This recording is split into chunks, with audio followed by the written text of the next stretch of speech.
Hi, and welcome to We Are the Weirdos, Aunty-ji, a podcast by Weirdos and Collective. Weirdo exists to document and celebrate the experiences, perspectives, and contributions of South Asian people in the alternative subcultures around the world. We do this through our print zine, articles on our website, events, and sharing stories via this podcast. In this episode, I spoke to Riz Farooqi, who is the founder of Unite Asia, a platform that showcases punk and hardcore bands across the Asian continent. Unite Asia has a wealth of followers on Instagram, and there are updates on socials and the website daily on bands, new releases, and live shows across Asia. Riz was also the singer in seminal Hong Kong hardcore legends King Ly Chee. I asked Riz about his experiences in discovering punk and hardcore as a Pakistani kid living in Hong Kong. He also offered me an insight into the hardcore scenes across Asia and how they differ to those in the West.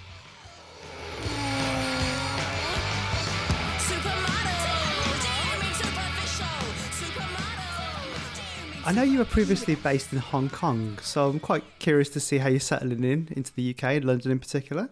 Yeah, it's been remarkable. I don't even know how else to explain this transition from a place in Hong Kong where Pakistanis and Muslims are basically completely invisible, completely at the very bottom rung of the social ladder. We're only considered to be Deliveroo drivers or Uber drivers, which of course there's nothing wrong with that. But it is interesting to come from a world like that where we are non-existent to a place like London where I see myself everywhere. It has been taken. It has taken quite some time to process all of that, and it's been such a profound and really, really, really happy transition to this gorgeous place and city where there's just so much of us. It's incredible, man. It's been so cool. That's really interesting to hear, right? Because you'll find that the average sort of South Asian, certainly on the alternative spectrum, might not speak so fondly of this country. So it's really interesting that you speak about this country with such high regard. I wasn't too familiar that there is a Pakistani South Asian community in Hong Kong. So is that quite common? And how did you, were you born there? Yeah, great question. Going back to what you first said too, a lot of people from London, a lot of people from the UK are like, wait, are you talking about the same country? Whenever I'm glowing about my experience thus far, and I keep reminding them, hey, it's only been 8 months that we've been here. I don't, the tune might change in a couple of years, but based on my life experience and just having to accept weird little microaggressions and little weird discriminatory tactics of living life in Hong Kong, and then coming here and people are like, hey, did you sue the person when they said that to you? I'm like, oh, I didn't even know that was an option. A perfect example that I share with a lot of people from London or from the UK is in Hong Kong, a lot of the Hong Kong landlords don't like to rent property to people like us. And so what I do, and a lot of South Asians in Hong Kong, what they do is they find their closest Chinese friend and make the Chinese friend handle all the work. So for me, I'm married to a Hong Kong Chinese, and so she usually handles all the paperwork and all that type of stuff. So for example, when we were trying to find a place to live a year prior to us moving here, we had to move to another apartment. I just made her handle all the things. And then I had to sign off at the very end. So until she was handling everything, the landlord was very happy. She's like, oh, yeah, it's a family. The husband, me, works at an international school in Hong Kong. So all of that was great until I showed up and had to sign my name. And, even though I go by the name Riz, my full name is Mohammed Rizwan Farooqi. And so when the landlord saw my name, she quickly added another clause in the contract that says you are not allowed to cook anything with strong smells. And so when I explain that to people here, they're like, "Oh my God, did you sue them? Did you take them to court?" I'm like, "No, it's just life." I didn't even think about that actually. I just laughed at that little clause. And then, it was more the secretary of the landlord that had to handle all that stuff. So she did apologize. She's like, I'm so sorry and blah, blah, blah. And I just looked at her. I'm like, hey, it's just life for us here. It's just the way it is. And I can even see, Neil, your reaction right now is the reaction that most people in the UK give me when they hear this. Well, Riz, that would make national news if somebody said that here, Yeah, I mean, and that's why I kind of, when I talk about how much we love our experiences here in London and the UK thus far, it's because I'm coming with that background from Hong Kong and life there and like the trauma kind of that I've at least lived with and have just I kind of coming to terms with now. But we're definitely in a glowing stage of our transition into UK, like just because I've never experienced this. I've never experienced Eid the way that Eid is celebrated here. I've never experienced Ramadan the way it's celebrated here. People are following me on Unite Asia's Instagram. Like I've been quite vocal and quite open about my experiences here. Just the fact that I could go through my social media feed and like cafes and restaurants. These aren't Muslim cafes or Muslim restaurants, but like any cafe and restaurant suddenly is plugging their Ramadan menu or their Eid menu, and I'm like, what in the world is this? What world am I living in now? And so I am actually born in Karachi, Pakistan, but my parents have always lived in Hong Kong. My dad has lived in Hong Kong since he was 18. So I've always been a Hong Kong person. In my heart, I'm an Hong Kong person. My identity inside is a Hong Kong person, but I keep forgetting what I look like on the outside, right? So in Hong Kong, people are, Hong Kong Chinese people are always like, they look at me, they're like, hey, so where are you from? I'm like, right down the street, man. They're like, no, where are you really from? I'm like, I just said I'm from down the street because I speak Cantonese, I speak Mandarin, like I'm fluent in all of these languages. And I keep forgetting what I look like. I'm like, oh, you're asking about my ethnicity. I'm like, well, I was born Pakistani, but I connect more with, Hong Kong because that's where I was raised.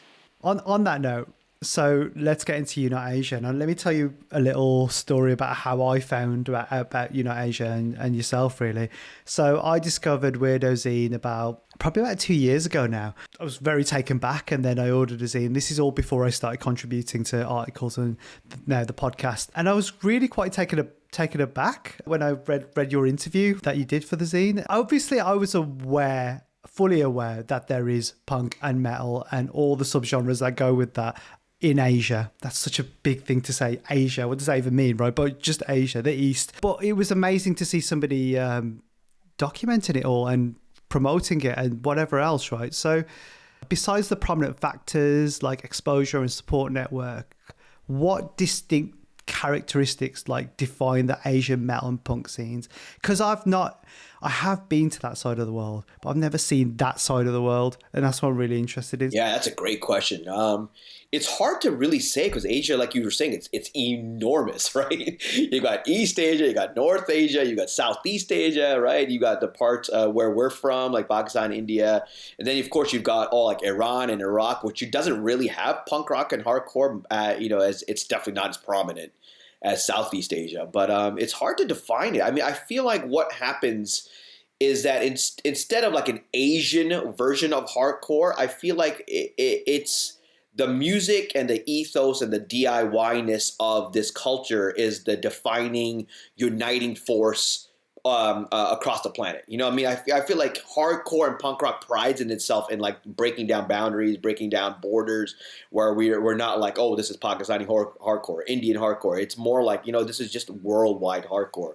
So when you do go, and this is the thing that I find very interesting, it's like when American bands come, typically American bands, I guess, when American bands come to Malaysia or Hong Kong and they're like, oh, yeah, you guys sound like you're from New York. And I'm like, where else do you think we would sound like? Do you want us to add like dole and tabla to like a heart? Like, I mean, it's such a weird response too. Just like, well, just like you guys were growing up on like the forefathers and the godfathers of hardcore and punk rock, it's the same music that spoke to us.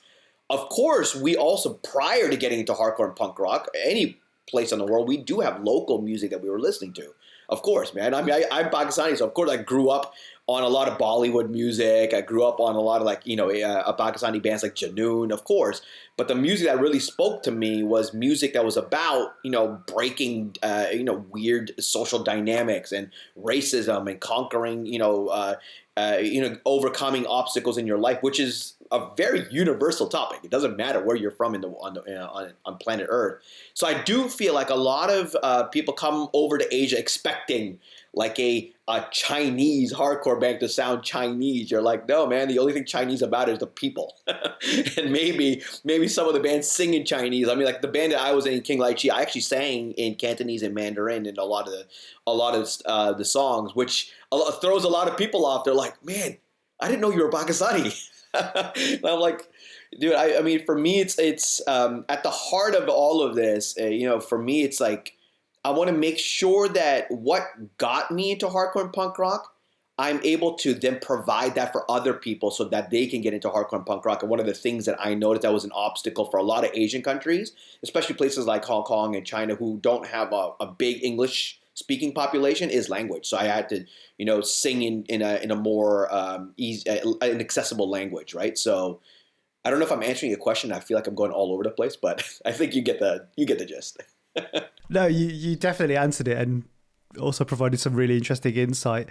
Language is a really interesting thing, isn't it, when it comes to music? I obviously, like 90% of the stuff I listen to is in English, but I also listen to stuff in Hindi, which is my home language. Actually, my home language is Gujarati. So and then also German, because I quite like German metal and German electronic music and who knows what, right? So I've questioned that.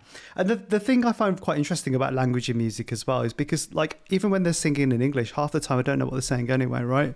So you've kind of like spoke about this already, but I suppose what the next question is going to be really is, when I read your interview once again in Weirdos, and then also I quite enjoyed the music of NoFX, so I've seen the Backstage Passport and all that stuff, and saw that you were in that as well. I seem to notice, and following Unite Asia, is that a lot of Asian bands seem to be influenced by the West, and you've kind of explained that is the case, obviously.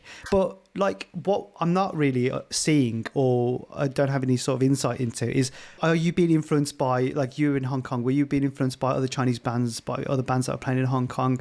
How is that working? Like, does it work in the same way where here, a classic story might be you might go to some club somewhere when you're like 14 and you just happen to stumble across like a hardcore band and that changes your life? Like, can that happen for you or people living in Asia? Yeah, I mean, that's a great question. I mean, that's why I feel like it's so important that there are bands playing in these regions. And I don't mean like traveling touring bands. That's not, I feel like an American band comes in, they play their thing, and then they leave. It's all about the local scene. And that's, again, a very punk rock hardcore mentality, right? It's like, well, these bands, you want to invite all these bands to come to Manila or Kuala Lumpur or Singapore, or Bangkok. But if you don't have a local scene that's bustling, that there's a lot of things going on, I mean, like, what would the band do or experience? They won't experience anything, really. So yeah, I agree. I think it's super important that bands are playing. So one of the reasons that my old band, King Ly Chee in Hong Kong, we started in 1999, and the reason why I started that band was because I had just moved back from the States, because I'd gone to the States for 4 years for college. And that's when I really got inspired by punk rock and hardcore. Prior to that, I was very much a metalhead.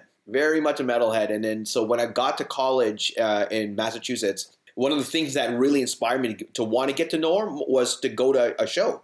I went to a show with Sick of It All playing, and I'd heard Sick of It All, but I'd never experienced a punk show before, never experienced a hardcore show before, because in Hong Kong that stuff didn't exist. It really didn't. So what I learned from that 4 or 5 years I was in the States was like, oh, we've got to make this happen. So I brought that mentality with me back to Hong Kong because, in a lot of South Asians, we know, like, I didn't have a green card. I was on a student visa. I was like, oh, yeah, so this is not working out. So I had to go back home. So I went back to Hong Kong, and I just wanted to see, because I've been out of touch. I just wanted to see what the punk rock and hardcore situation was like in Hong Kong. And I mean, this might get a little complicated. I don't think everyone will understand. But in Hong Kong, because there's an expat population and then there's a local Chinese population, Hong Kong's always had parallel streams of universes. And so in terms of punk rock and hardcore, it mainly existed in the expat population, which was very English-speaking, super Western, like, UK people, American people. And it never transferred over to the local population, which was very much Chinese dominant. And I don't just mean Chinese ethnicity, I mean Chinese language and culture and traditions. So it didn't transition over. People here, like, listening to this podcast might not understand what I'm saying, but in Asia, this is very much part of life there. Like, there's always been an expat population and the local population. And places like Singapore and Kuala Lumpur, who have a very strong English-speaking local population, the transition is much better. So hardcore and punk rock has already seeped into the local life. So for me, just talking about my context, I came back in 1999, and I was noticing, like, the expat population, like, all the Westerners were already doing punk rock and hardcore, but the locals weren't. So I was like, oh, well, I wonder what's going on here. So, I started, trying to get to know about what the local bands were playing. And so, all these local bands would be like, yeah, we're a hardcore band. And they once, when they got on stage, they would say that we're a hardcore band, and they would jump right into like covering Korn or Limp Bizkit or any other new metal stuff. And I was like, what in the world? It was so weird. And then after like a few months of kind of just like studying what was going on in my hometown of Hong Kong, I was like, oh my gosh, there's a huge discrepancy between what the expats think hardcore, what the expats and punk rock, expat people know what punk rock and hardcore is, what the local people is. And I feel like there's a language divide.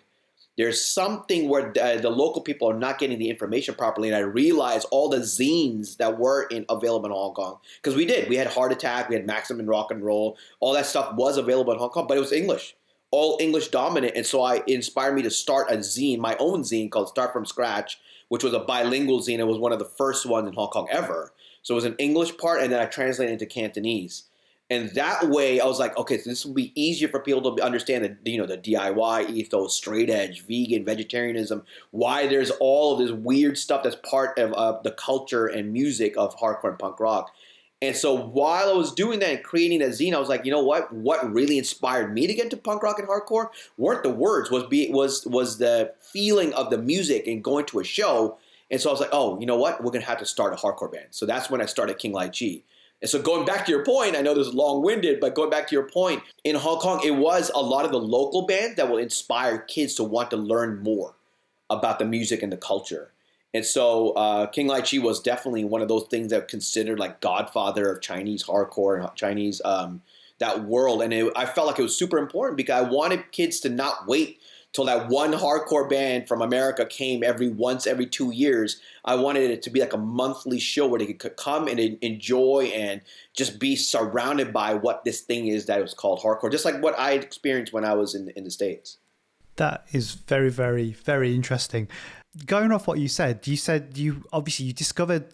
Did you say you went to college in New York? Was it? Oh no, I was in Western Massachusetts, so University of Massachusetts. Amherst. Oh, okay, gotcha. Yeah, so that's still the East Coast as well, isn't it? So that's interesting that you so sick of it all, because that kind of stuff is very kind of prominent around there, isn't it? So, but you had an interest in metal prior. So is metal more of like a genre in China? Is that more accessible? I mean, you could argue that's the same in the UK.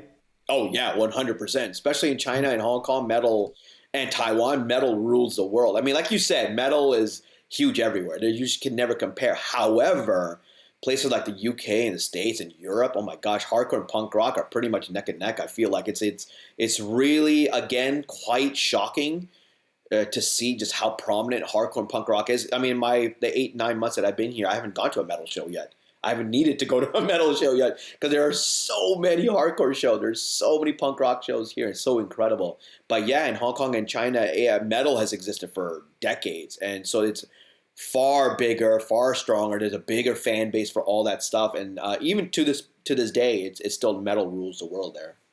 Yeah, it does seem that way. Certainly like in India, Indian subcontinent, it seems that way. I might be completely wrong about that, but it does seem that metal seems to be the sort of forefront of alternative hard music, really. So when a band did come to Hong Kong, what was that like? An American band or a British band? Did British bands ever get over to Hong Kong? I don't know. Yeah, I mean, so when I started in 99, no bands were coming. Bands were they just did not make Hong Kong a stop. So they would go to Japan and then maybe Singapore. So that was back then in 99 or the early 2000s. I would say it wasn't until like about 2008 or 2009 that more bands were coming. I mean, the bands would make Southeast Asia a stop because I feel like Southeast Asia has always been a home for just incredible hardcore. But I would say 2009 onwards, and especially the last 3 years, or even around right before COVID, and definitely after COVID, it has been an explosion of bands that have been coming through Asia, but not always China and Taiwan or Hong Kong. They mainly stick to the Southeast Asian region, so Singapore, Thailand, Philippines, Indonesia for sure. Because I feel like Indonesia is the king of hardcore in all of Asia in terms of sheer volume of bands and number of people that will come to shows. So yeah, I mean, in Hong Kong, it wasn't until a lot later that bands did come, and so when bands did come, it was so few and far between. A lot of people would show up. A lot of people would come. That it's different now in Hong Kong, but like then it was just like it was so odd for an American band to come, and they'd be like, "Wow, this is weird." Like so, one of the first American bands that we brought over was a band called 100 Demons from Connecticut. It's super heavy. I don't even actually know how we got them over, but we got them over, and it was a big deal for a lot of people in Hong Kong, metalheads and like the small hardcore contingent that we had by that time. So yeah, I mean, it was very welcomed in the beginning because, like I said, it was so few and far between, and it's slowly as the Hong Kongers or people in China were more, the more understanding of what the hardcore sounded. They're like, so it's not metal. And I'm like, no, it's not metal. So I feel like metal is still like the production, like the skill, that's still a big part of Hong Kong culture. Is like they still like that. They like the production aspect of it. They like the technical aspect of it. And, hardcore and punk rock is not really all about that. It is, of course, but it's really about the emotion and the sounds and the screaming and yelling. It doesn't have to be played perfectly. So in Hong Kong and China, it hasn't really translated over yet that much. Okay, yeah, that's very interesting. That's very interesting. So let's move on to Asia, which can I just say, I think the work you're doing is fantastic, and like how you do it and how you maintain that is beyond me. I'm sure I'm not the first person to say that. Taking something like that off the ground must take some serious work, right? And I'm sure it takes some serious work to maintain it. So I'm very, very interested in like how you got it going. Maybe you could just share some like key moments that really elevated it, I suppose. Unite Asia actually started off as a song. So like, I love that you brought up the NoFX Backstage Passport thing.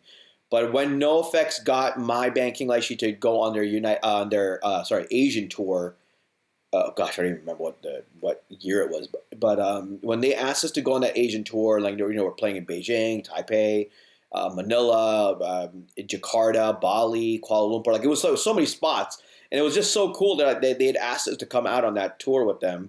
Because I was booking a couple shows, and they were just like, "Why don't you just hop on?" I'm like, "What? Okay, yeah, that's great." I mean, having that on my list of life achievements is huge. And so while we were booking that, I was like, it would be so cool to kind of just be like, let's have a song about being from Asia.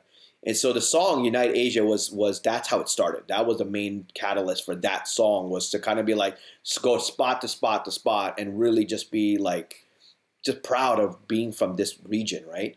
Then the main catalyst for the website was different though. That was I just took the name from the song and it just turned it into a website, because I was just so sick and tired of just like open up music websites and just being like, band from Boston releases a new song, band from London got a new song, band from LA new song, and I'm like, where are the bands from Kuala Lumpur? Where are the bands from Cebu City that I know these bands? Because by the time that I had started the site in 2000, when did I start it? 2015, I think I started it. By 2015, oh my gosh, I'd already traveled all over Asia. I had like 16 years of relationships with bands and band members and promoters all throughout. And I'm like, why don't I know about these? And the only time I would find out about them was like directly WhatsApp the guys in the band. I'm like, hey, you got new music coming out? And they're like, yeah, we got new stuff coming out in a couple of weeks or whatever. And so like through that conversation, I was like, you know what? My phone, I think, is enough information here that I could turn this into like a website. And that's really all it was. It was just, I just wanted to be like the one site on planet Earth, just making sure bands from Singapore, if they release music, if they release a music video, if they're touring, that they were able to put that up somewhere, right? Instead of just, their own friend circle. And that's how it usually happens. Usually it's like within your friend circle, they'll know, but the larger community doesn't know. So that was the main catalyst. So I started in 2015 and really just used my contacts, all the contacts I've made over the past like 15, 16 years, and just touch base with each one of them. And I've had such really cool messages from people. Like I've had, this one's really moving. It's Korean adoptees that live in the U.S. have messaged me and told me how they use the website to stay connected to their Korean roots. I mean, I'm like, what? I've never thought that would be what this website would be used for, to stay connected to where people feel like they're from. I mean, that's really powerful. Yeah, it was more for selfish reasons that I started the website. Like, I just wanted to know, what bands were doing. And so some of the other cool things that have happened is like when quite large bands, I mean, I can't remember off the top of my head which bands, but quite large bands will contact me and they'll be like, hey, I love what you're doing with Unite Asia. Could you help us book a tour? And I'm like, whoa, that's really cool that you actually heard of the website, first of all, and that you want to come to this region. And they're like, the reason we want to come is because of all the things that you've been putting up on the site. We can just see like there's such a healthy situation going on in Asia. And that's, again, really cool. I mean, I don't know if it's because of Unite Asia that's why bands are more aware or whatever it is. Because I mean, Southeast Asia without Unite Asia is phenomenal. Without what I do, they're already phenomenal. They already have such a great ecosystem of things going on there. But yeah, I mean, it's been really special. I do love when there are certain regions in Asia where Unite Asia has really taken off. Not Hong Kong, not China. China, Unite Asia is blocked. But it hasn't really taken off in Hong Kong because, again, it's more of an English-based website instead of Chinese-speaking website.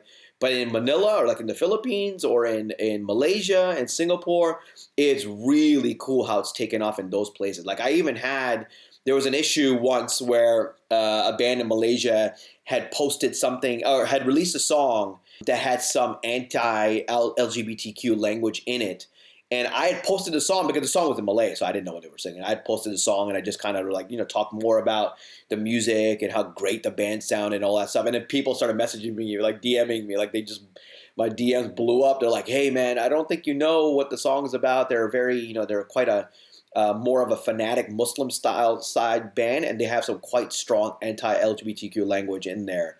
And so I had made a massive post to make sure that everyone understood what our stance as Unite Asia is.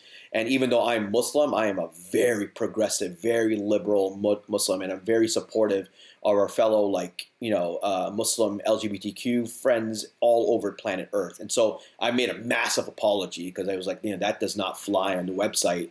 And so, it kind of cleared up my stance, cleared up on what we believe in, deleted the video. And apparently that post I had made, it had taken off. It just exploded in Malaysia. And so friends were like, thank you. People here are actually copying what you've written and sharing it out. So I'm like, I mean, to me, it's just like, it's become a platform beyond what I thought it was. I just thought it was just sharing yay, band from Manila releases music video. But it was so cool that it's gone beyond just the music part of it and finally getting into more like the cultural part of what hardcore and punk rock really is all about, which is what I think it is. When people say hardcore is more than just music, it's very true. I really, really believe hardcore and punk rock is way more than just music. Yeah, absolutely. That's really, really interesting you said that. I didn't even think about the language issues you may come across. It seems like you get a very, very solid influx of bands to write about or showcase or whatever. Is from my end, when I'm seeing you on social media, is that just a regular stream of bands just submitting content to you? It's daily. It's daily. So like you said earlier, I do have a full-time job. I am a classroom teacher at a school here, at an international school here in London. So I am at work from 7:45 to 4:30, 5 o'clock every single day. And then when I open up my, either my DMs on Instagram or whatever, mainly people finally have realized that I don't read anything in DM because that's not the proper channel. You got to use a website. So people do use a website. And yeah, my email I use for Unite Asia is just nonstop. There's so many that come in.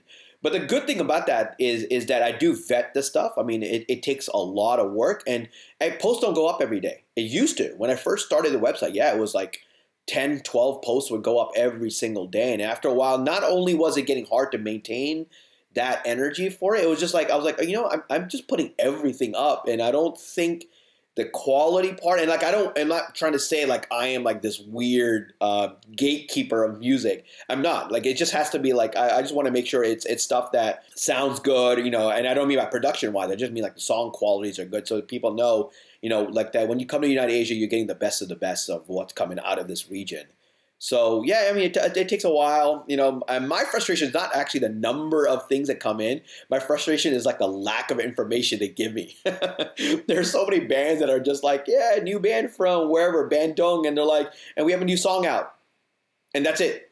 Literally nothing else, like not what the band's about, what the lyrics are about, what the inspiration for their starting the band. It's not to write back, you know what I mean? And they just go back and forth over days. And I'm like, guys, I have a full-time job and I'm married and I have a daughter. I've got so many things. Just copy and paste. Just go to the website, read what I, publish, and you can kind of almost get like a little bit of a template for how posts should feel, right? And make sure you include all that information. And that's the part that's most frustrating, I feel like. Okay, so some great, really, really great nuggets of information you're giving me here, Riz. So now you're in the UK, and you've touched on this a little bit, and I'm just interested to hear what you think. So like 2 weekends ago, Weirdo were in Manchester Punk Festival, which for someone like yourself, Riz, if you ever get the opportunity, I would highly, highly recommend it.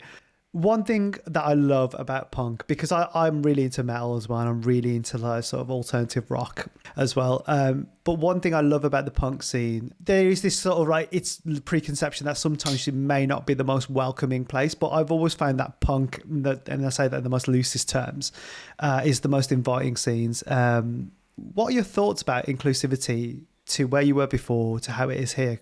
The world I come from really is just Hong Kong, and Hong Kong is like 96% Chinese. And so, and again, I would go into a room and I would literally be the only South Asian in the room. So it's always been one of those situations where I'm like, I always feel like the odd man out in a lot of shows in Hong Kong. And the super interesting thing about living in London, because I can only really talk about shows in London, because I don't think I've seen shows outside of London yet. Except for that show that we played in Leicester. But I mean, even in London, a lot of the shows are very white dominant spaces, which is so interesting because if you step outside of the venue, it's not. You step outside the venue, you see people like me everywhere. They're just not coming into the space, So it is a very white dominant space, which is a little bit fascinating to me. However, man, oh my gosh, since day one of arriving here in London and going into shows here, I am overwhelmed with how positive and how welcoming and how kind and how just inviting people have been. That again is one of those things where I'm like, I wasn't expecting that. I had no idea. Like I was like, it's London. It's such a tough city. It's so gritty. I wasn't expecting hugs. You know what I mean? So when I walked into my first show, for example, was I arrived. I think we arrived August 1st. And the first show was a Ready Eye Collective show on August 5th at New Cross Inn. And it was like an all-dayer show from 3 p.m. to 11. And every band on that bill was UK bands. And I was like, this is like the best way to kind of find my way into UK, just hearing what the bands sound like. I've heard some of these names, like Knuckle Dust was on the bill. So I had heard these bands. But the really cool thing was like I kind of befriended one of the promoters. His name is John, who is part of Ready Eye Collective. He's part of the LBU. And so I'd kind of built a little bit of a relationship with him because I'd interviewed him for Unite Asia. So I did not know what to expect, like I'm saying. So I in my brain, I was like, London, like New York City, like it's tough. It's going to be gritty. I walk in, open the door to New Cross Inn, already kind of overwhelmed. I'm like, wow, I've seen this in YouTube videos, and now I'm here. John sees me, recognizes me, and we've never met, right? We've never met. It's just like through IG photos or whatever. Comes on over, I like stretch my hand out to shake him, and he takes my hand off and gives me a massive bear hug. And I feel like that is very representative of every single encounter I've had with the UK hardcore scene here. It's all love. And it doesn't even matter if the band is a heavy beatdown band about killing people. Like they're like a bunch of sweethearts on stage. And it's been really special for sure. I mean, I do wish there was more of a South Asian, involvement in it. And like I've slowly kind of seen them. So the band I'm helping out with called King Street, the singer is Ammo, and he's Indian, right? So it's cool to kind of be like the one band that I've kind of joined already has another South Asian member in it, and so that's really cool. And their guitarist is John, who is Filipino. You know what I mean? So there's 3 Asian members in this band, and it's so cool.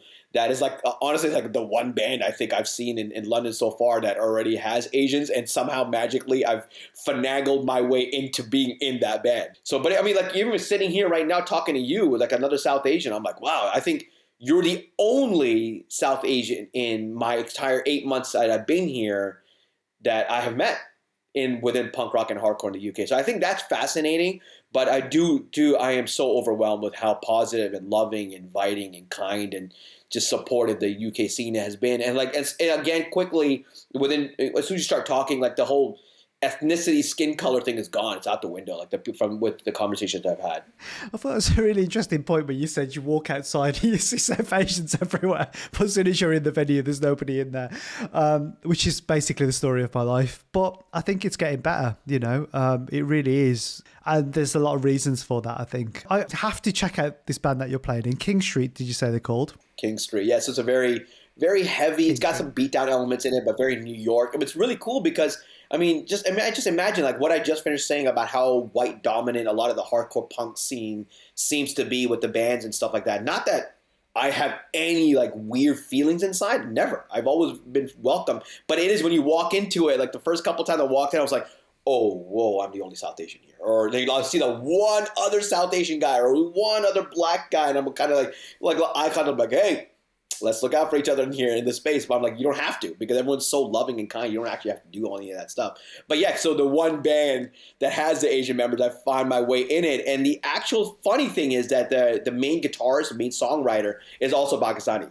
But he doesn't live in London. He lives in Belgium. So it's just like, so there's actually 4 Asians in that one band. I feel like we need to do a write-up about this band. It seems like we really should be on that. Just to sort of wrap it up, really, is that I've always been attracted to DIY culture, and I'm very impressed with the DIY nature that you employ into Unite Asia. So there's so many ways you can be DIY in the punk rock space, right? You can have a band, you can start a band even, you can start a record label, you can start a zine, you can start a website. Obviously, it's tough. A lot of one thing I've noticed is that more and more, this is the sad news really, is that, we've all got jobs. We've all got jobs having to support everything. Everybody's doing this on a volunteering basis. Flip side of that is that people are doing it from genuine passion and no other reason. So there are pros to that, I think. What guidance would you offer for individuals trying to start up a DIY project, particularly in your position, Riz? Full-time teacher. I used to be an educator as well, so I know how demanding that work is. What would you say? I think with DIY culture, one of the things that's super important is that you have to understand that DIY culture is part of an ecosystem. And so my favorite ecosystem is definitely Southeast Asia, because there's so many DIY labels. There's so many DIY promoters. There's DIY venues. Rumah Api in Kuala Lumpur, for example, is one of those places. And I feel like that's the beauty of true DIY hardcore and punk rock, is that when you start your band and you start reaching out to labels and stuff like that, you have to remember you're part of a community. So the idea of giving back to your community is super important. So it's not just you start your band and you just start I really don't have any advice for people who are starting bands right now. I'm like, good luck. There's a billion bands right now. Like, you better do something very, very interesting or really do something very different that makes you stand out from the crowd, because it's very saturated right now. The beauty is when you start your band, or even before you start your band, that you already make yourself known in the community that you're part of. I mean, it's so important that you got to go to shows. Like, you have to go to shows. You have to reach out to people. Luckily right now you live in this world of social media where it's easy. Just DM someone. And the UK scene especially, I've never been in a scene where the UK bands are so humble. Oh my gosh, I will just share someone's new music video on Unite Asia, whatever. That band will DM me back and be like, hey, thank you so much for checking us out and blah, blah, blah. And these are big bands like Knuckle Dust or Split Knuckle. And you're like, whoa, that's so cool that you guys are that humble and that in touch with your community and stuff like that, that you're making sure that the person who's sharing your music, who's taking the time out of their busy schedule to share your music, to share your new updates, that you want to let them know how grateful you are. So I think part of the DIY culture is a mentality. Like, you've got to have the right mentality. And the mentality is you are going to, if you want people to give them your time, you've got to also give them your own time as well. Like, you've got to go out and go check out shows. You've got to go listen to music. You've got to go buy music. You've got to be promoting other bands. And so that when you launch your new band, or if you're promoting a show, for example, the entire community comes together. And that it really is. I mean, like I know sound quite naive, but I'm a 46-year-old and I'm telling you it works. Like, it does sound very naive and very like, you're like, really? Is that what everyone does? I'm like, yes, that's exactly how this whole thing works. Is that we have created our own version of our world that's so different from that super consumerist, super capitalist world that we live in, right? We've created our own version of it. And in this version, we're super positive. We're very supportive of each other. We want to make sure that we have each other's back. And so that's what I want people to know is like, if you're going to get into this world, you're going to tap into this world, make sure you understand that you have to give.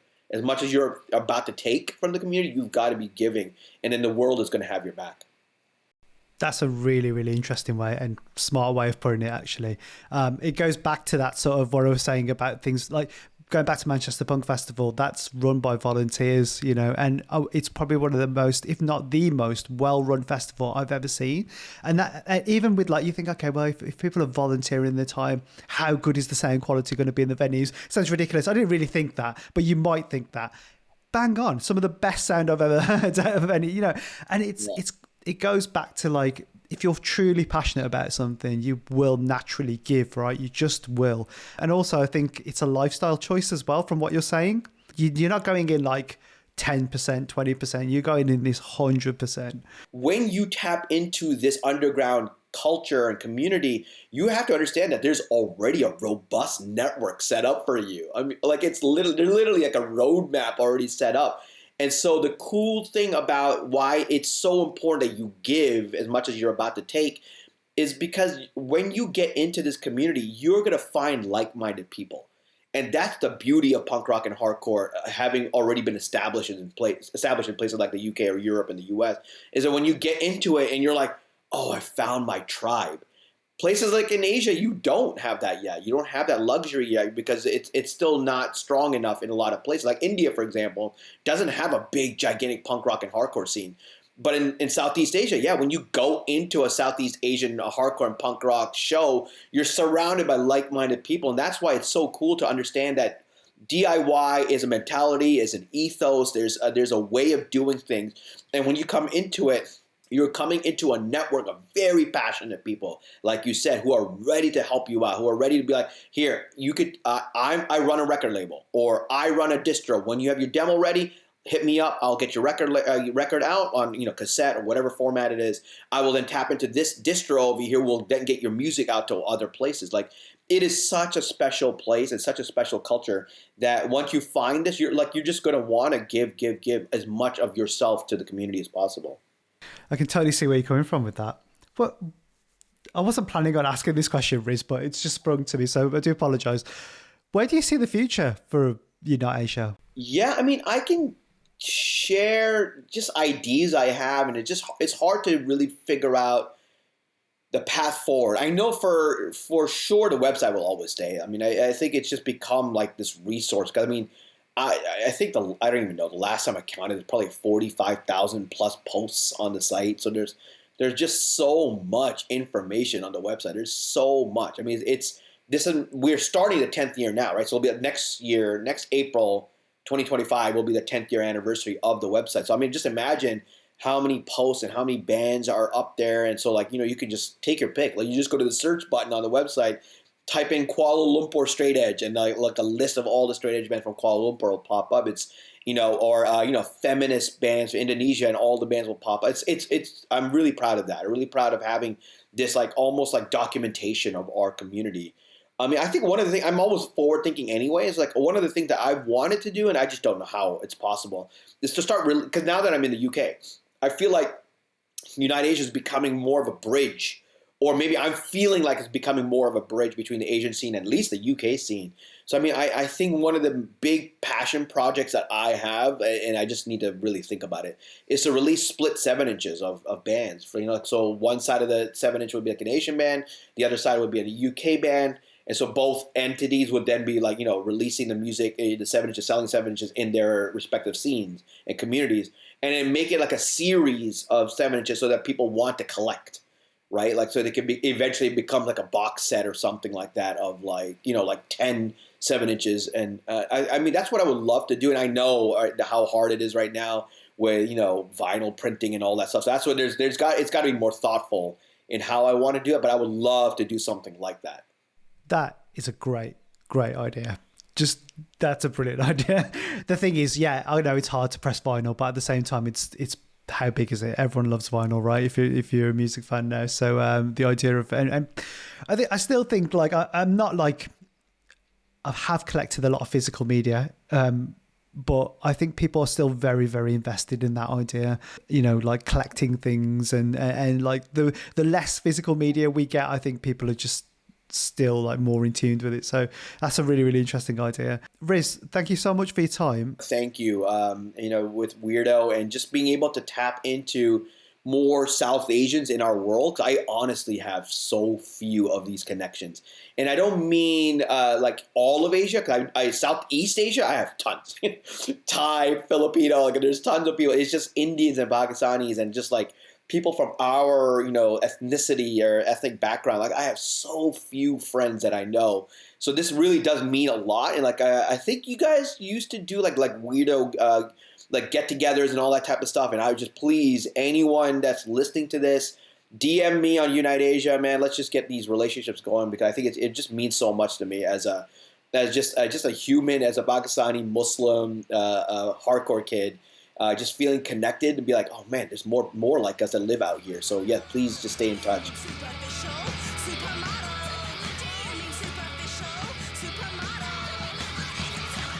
Thank you for listening to We Are the Weirdos, Aunty-ji, a podcast by Weirdos Zine and Collective. Weirdo is a volunteer-run project that was created to document and celebrate the experiences, perspectives and contributions of South Asian people in alternative subcultures across the diaspora and Indian subcontinent. If you want to find out more about us, join our collective or support our work, visit our website weirdozine.com and follow us on Instagram @weirdo.zine.